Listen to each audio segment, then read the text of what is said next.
So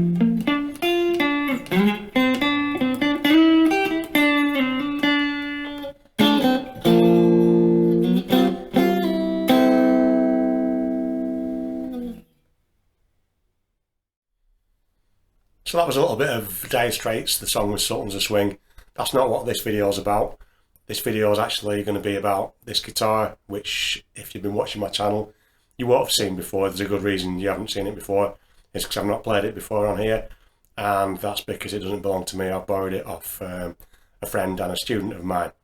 So what is this video about? Well, I borrowed this guitar originally because I wanted to use the Fender Strat style tremolo feature of it for another video when I'm comparing different types of bridge systems on guitars. So that's the reason why I originally borrowed it.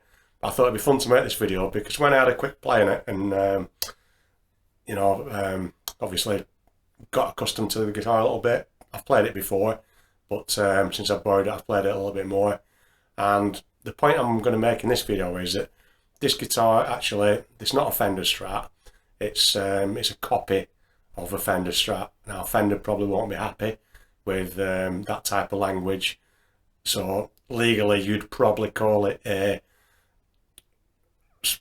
in brackets, Stratocaster style double cutaway guitar with 3 single coil pickups and a 5-position selector, 1 volume and 2 tone. If you wanted to get into all that language of how to actually describe it, but I'll call it a Fender Strat copy. Now I don't even really know what the make of this guitar is. It's on the headstock, if you can see, it says Star Maker. That's a brand I've never heard before. I'm guessing that's the brand because they're loud and proud on the headstock, and I've no idea what model it is. There is some other little bits of information on the back, but nothing that really makes any sense in terms of what this actually is. It's made in China. It says it's made in China. Normally that might be a concern if you're worried about where products come from, but in this instance, hopefully, as you've heard from what I've just played, this guitar actually works okay. So the purpose of this video is I'm showing what I would consider to be an affordable guitar, or a reasonably priced guitar, and the point is how it's not always necessary to spend a fortune, spend a load of money on an expensive guitar, particularly if you're just starting out. You know, you can actually go and get a guitar for, you know, very, very little money that plays and sounds okay. Is it the best sounding guitar that I've ever played, or is it the most easy playable guitar I've ever played in my life? No, it's neither of those things. Does it sound perfectly good for practicing and playing with? Yes, it does. Does it play okay that I can play what I want to play on it? Yes, it does. So that's really all I'm interested in terms of a guitar, particularly when you're just starting out. I'm not going to tell you how much this guitar costs. Hopefully I'm going to, as I say, I borrowed this off a student. I'm going to ask him to give his own explanation that I'm going to add to the video about this, and he can tell you the story behind it. It was bought from a local music shop. I know it was bought for not a lot of money, and I know that when he first got it, I saw it when he first got it, and the local music shop, I'll put a link in the description to them because I think they've done a good job. They've put new strings on it. It's all nice and clean and tidy. There's no problems with it, and it seems to be set up reasonably well for a guitar at this level. So what do I like about it if someone's just randomly passing me this guitar? Well, first of all, I just like how it looks. It's a nice looking guitar. Normally I'd probably say that's not my colour, but when I saw this guitar I thought, oh yeah, that's a nice looking guitar. It's a good looking guitar. I like the fingerboard, the maple fingerboard. I'm not sure what grade of maple it is, but it looks nice, it plays nice. I've been bending strings on it, no problem. So all that stuff's good. The hardware works okay. I've tuned it, the tuning pegs work okay. I've messed about with the different pickup selections. I did that during that piece that I just played, that Dire Straits. I was switching between position 1 and position 2. That all works fine. Is it the best sounding pickups and electronics on a guitar? No, it's not. Does it sound okay to play, and can you tell a noticeable difference when you switch between those different positions, which is what the whole idea is? Yeah, I can. That's why I did it. So it does what you'd hope it would do. There's no problems, there's no crackles, there's no cutting out. The sockets okay. If we look on the back of the guitar, it's nicely finished. It's got the normal cover plate on it. The neck joint is about what I'd expect for this style of guitar. So everything about it, really, it's an okay guitar. I can't really fault it. If I was going to be really super picky, and this really comes probably down to my preference more than any criticism about the guitar, the thickness of the neck is slightly thicker than what I would normally expect on a Strat style guitar, ever so slightly, and it's certainly a lot thicker than the guitars that I normally use. I tend to like super Strat guitars like the Ibanez with the super thin necks. That's my preference. That doesn't make that a better guitar than this one. That's just the way that I'm comfortable playing. This neck's perfectly playable from the bottom up to the top. I didn't go that high. I only got up to sort of position 12 or so. But even up high, I'll maybe do another little quick section afterwards and try and get a bit higher on the neck. But it's perfectly playable. One thing that I really do like about the guitar is the feel of the neck in my hand when I do this with it. Sometimes on cheap guitars, the finish isn't brilliant. Sometimes the frets can be a little bit sharp or sticking out a little bit because they've not been finished, or the binding on the edge sometimes just doesn't feel comfortable to your hand. And you can actually feel that when you're moving around and playing it. This neck is super smooth. It really is. It feels like an expensive finish on the neck, even though the actual, the thickness and feel, as I've mentioned, isn't my preference. But doing that, sometimes on cheap guitars you can hurt your hand by doing that because the frets aren't finished properly. But this is really great. Tuning stability seems really good. When I first played it for a little bit, I had to do quite a bit of retuning, but I don't think that's the fault of the guitar. It's settled down now. I think that is simply the fact that I'm a more experienced player than my student, obviously, and I tend to play a little bit heavier. I've been bending strings and sort of working the guitar a little bit more, whereas I think, and I know from working with the student, and he's a great student, this is not a criticism of him, he plays with a lighter touch and doesn't stress the strings as much. So I do think that the strings just haven't really been worked in fully to what I would probably play them. So once I've been using this a while and bending the strings and messing about and giving it some hammer on the picking side, the tuning stability settled right down, and it's stayed in tune. It's a good guitar. So as I say, I'm going to hopefully get him to explain a bit more about it, but I think anyone watching this will be really very surprised about the price of this guitar, bearing in mind that it came from an actual high street music shop. It was a second hand one, I know that much, but I'm not going to say any more. I'm going to let him talk to you about that. So I'm here with my good friend Kevin, who's kindly lent me this guitar that I've used on this video and another video that's already uploaded on the channel. So I did say I was going to give you a bit more information about the guitar, but rather than me tell you about it, I've asked Kevin, who owns the guitar, to tell you about it himself. Right. Basically, I've come back to practicing with guitar. Matt's been teaching me. I just had an acoustic guitar, but Matt gave me the chance with one of his guitars to get a bit of practice in and learn about electric guitars, like. So the bug got me, and I went out looking for a guitar so I could have at home a practice with, and to increase me learning and me solo ability, like. So anyhow, looking around shops, which Matt advised me to do, like, because shops are there. If you buy something, if there's something wrong with it, I can take it back and get it sorted. So I looked in two main shops, one in different towns, both of them in different towns. Anyhow, one Sunday morning I was going somewhere else.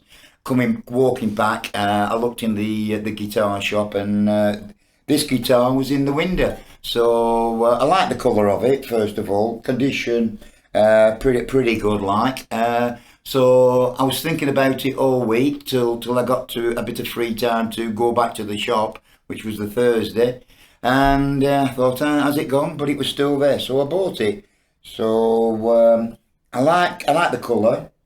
I like the feel of it, and that. So I got it home and started. The guy was incredible. New strings on. So there wasn't anything to do with the guitar, like, apart from put it on a tuner, tune the strings, and plug it in an amp, a Blackstar ID Core 10. It's got different effects on it, so that's why Matt had one, and I liked it because it had different effects. So anyhow, I put this on the Blackstar and thoroughly enjoyed it. So.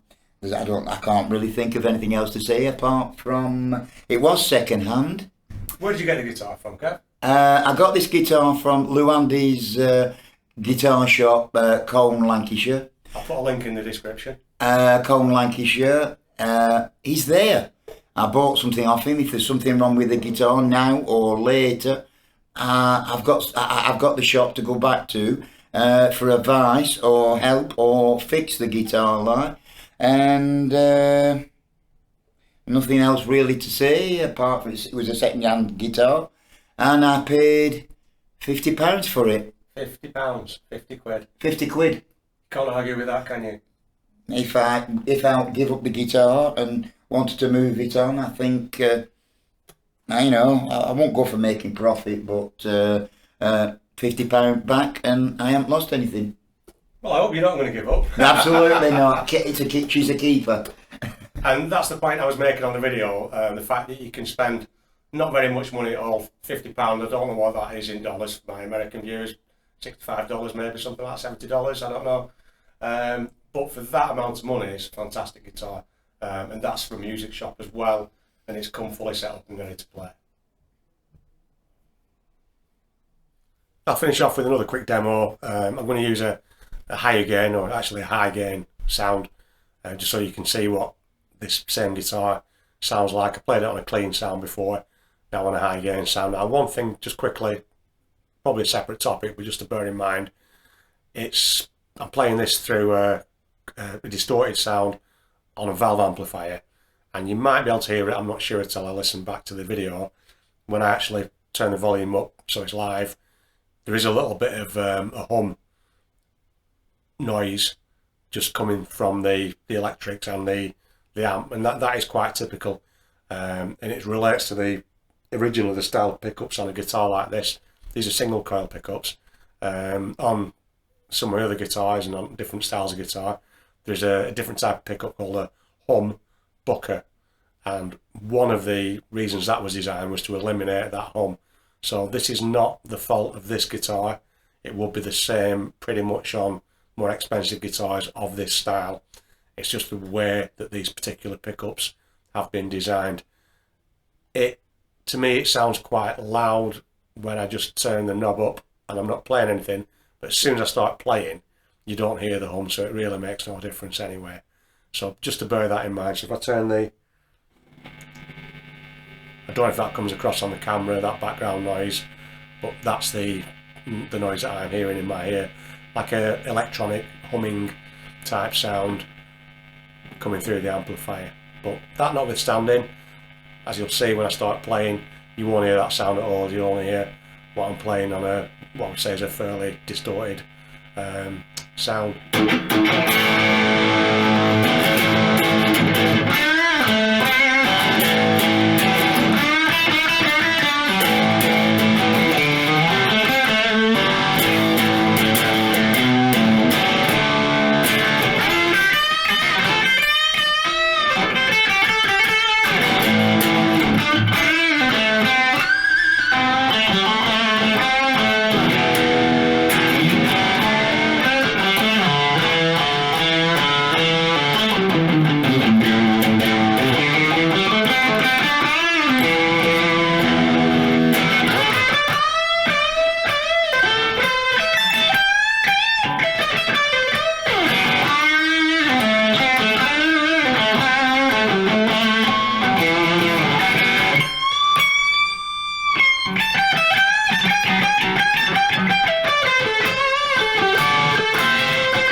So, it's a perfectly decent guitar. Certainly for beginner players, you don't spend a lot of money. Why go out and spend £500, £1,000 on a guitar? And then, maybe you decide you don't want to play the guitar, and then you've lost a load of money. Buy a cheap guitar. They are out there. You've got to be careful. Not every cheap guitar is a good guitar. My friend, got lucky with this one. He got a really good guitar, in my opinion, that ticks all the boxes. So hopefully this will be useful, and it might be able to just show that you don't have to go spend ridiculous money, blow all your cash on expensive equipment and things. Okay, right, my amp is quite a decent amp, valve amp, but this is the same amp that I use for all my other stuff that I've been recording, so I've used it for that reason, and even that wasn't as expensive as a valve amp goes. So none of the equipment I've got here is super expensive boutique equipment. This would work just as well through a practice amplifier. It's just that this is what I've got set up, this is what I normally use, this is what I've got connected to record. So just to keep it the same as what you're used to hearing from me, that's why I use that. So, lovely guitar. I'm actually a little bit sad to hand it back. I quite like a guitar like this in my collection, but I'm going to have to give it back, so otherwise he's not going to be very happy with me. So, find yourself a nice guitar, don't spend too much money, and above all, enjoy.